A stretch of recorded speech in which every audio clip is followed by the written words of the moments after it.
واپس کر دیا، جس کو ہادی اور ہارون رشید نے دوبارہ چھین لیا۔ پھر 210 ہجری میں مامون عباسی نے اپنے عمل قسم بن جعفر کو خط لکھا کہ میری حکومت میں پہلا کام جس طرح رسول کے دور میں فدق بی بی کو دیا گیا تھا، اسی طرح جاگیر فدق اولاد فاطمہ میں تقسیم کر دی جائے، انہیں واپس دے دی جائے، اور اس کے اوپر اکابرین مدینہ کو گواہ لیا جائے اور ان کے دستخط کیے جائیں۔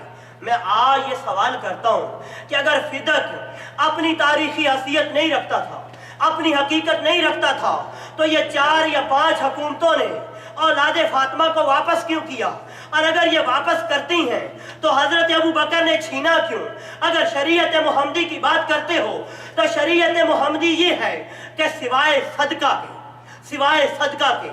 صدقہ کے علاوہ جو کام محمد مصطفیٰ کرتا ہے وہی اس کی قوم کرتی ہے۔ اگر نبی اپنی بیٹی کو حق نہ دے تو بعد میں قوم کس طرح دے گی؟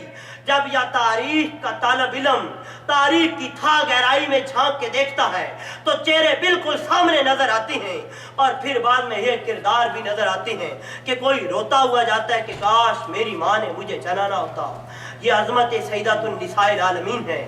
آج یہی وجہ ہے کہ ملت جعفریہ کو ظلم و تشدد کا نشانہ بنایا جا رہا ہے، کیونکہ ہم صادقین کی بات کرتے ہیں، اور صادقین سے مراد سیدہ کائنات اور آپ کی اولاد اور آپ کے بابا محترم ہیں، کہ جن کے بارے میں متفق علیہ قرآن پاک اور دیگر احادیث متواتر ہیں، جس سے کوئی مسلمان چشم پوشی نہیں کر سکتا۔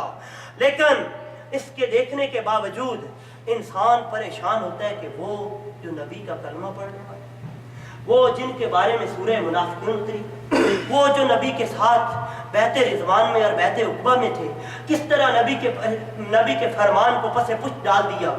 اور وہ بی بی جو سیدۃ النساء العالمین تھی، صبت علیہ سیام سرنا علیہ، یہ بیان کرتی ہوئی بی بی اس دنیا سے گزرتی، مگر افسوس کہ ماں بھی دربار میں گئی اور بیٹی بھی دربار میں۔ عزاداران حسین، ماں جس دربار میں گئی تھی وہ حکم رسول خدا کا تھا، رسول خدا کا حکم رب ذوالجلال کا حکم ہوتا ہے، لیکن بیٹی جس دربار میں گئی وہ صحابی کا دربار نہیں، شرابی کا دربار تھا۔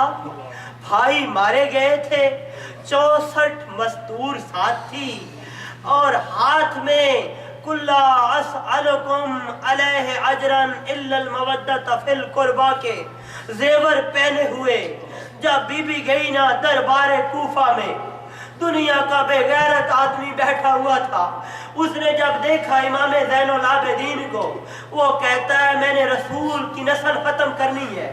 اس وقت وہ کہتا ہے امام کو قتل کر دو۔ بی بی نے جا کے اپنے بھتیجے کے گردن پہ اپنی گردن رکھی اور کہا کہ ظالم اب تلوار چلا دے۔